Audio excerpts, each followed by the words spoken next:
You've just entered the No Delusion Zone. I'm David Debato. Today, the topic of the short podcast is the continual destruction of American democracy, the destruction of the American experiment, the American idea, the American dream, and the transformation into what is now the oligarchy of America. And I'll cut to the chase. The topic today specifically is on the elimination, the destruction of the voice of America. And I'll read from the new reporting on this. I quote, "For more than 80 years, Voice of America transmitted the news into countries, many of them authoritarian, where reliable sources of information about the outside world were often hard to come by.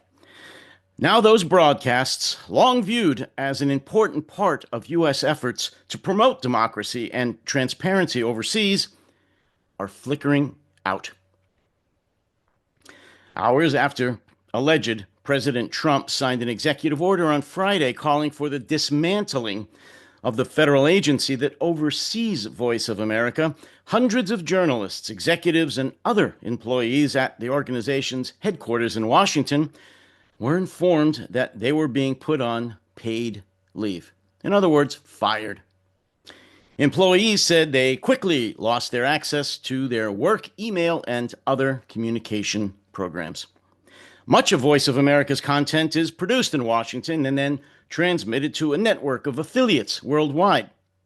With most of Voice of America's workforce locked out, at least some of its radio frequencies in Asia, the Middle East, and elsewhere went dark or began airing nothing but music, employees said.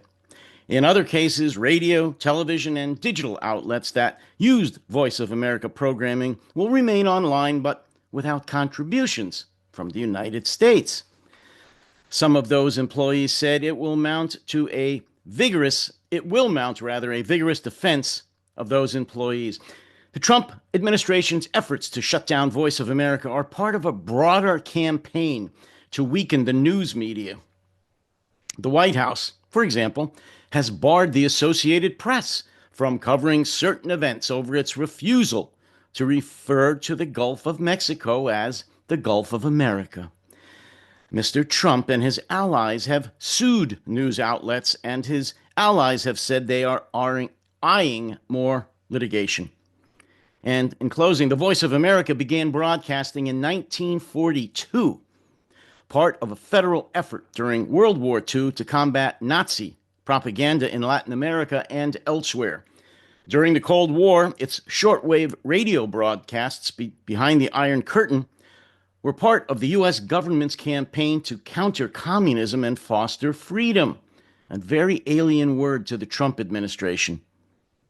At least until this weekend, Voice of America transmitted reports in dozens of languages and reached hundreds of millions of listeners outside the United States, including in countries like China and Iran, whose governments impose strict controls on outside news sources, end quote.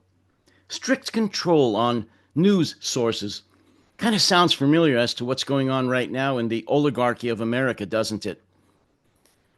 This is just another sad and depressing chapter in the destruction of America, the destruction of any semblance of what used to be America, shuttering, silencing the voice of America, where, as it just said, hundreds of millions listened and depended on the Voice of America to transmit the truth, to talk about democracy, to shed some light into their otherwise dark countries led by leaders just like Donald Trump.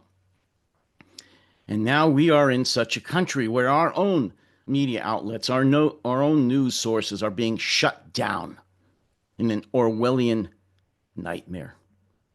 That's all for today. The shuttering of Voice of America, so we can only listen to the voice of MAGA. You take care. You stay safe. Stay sane, and while you're staying safe and sane, don't forget to subscribe to the No Delusion Zone. Tell others to watch this channel and subscribe to the No Delusion Zone. We need you. The voice of the opposition to this madness needs you. While you're at it, go to buymeacoffee.com. Buy me a coffee. It will help. Again, take care, stay safe, and you all stay sane.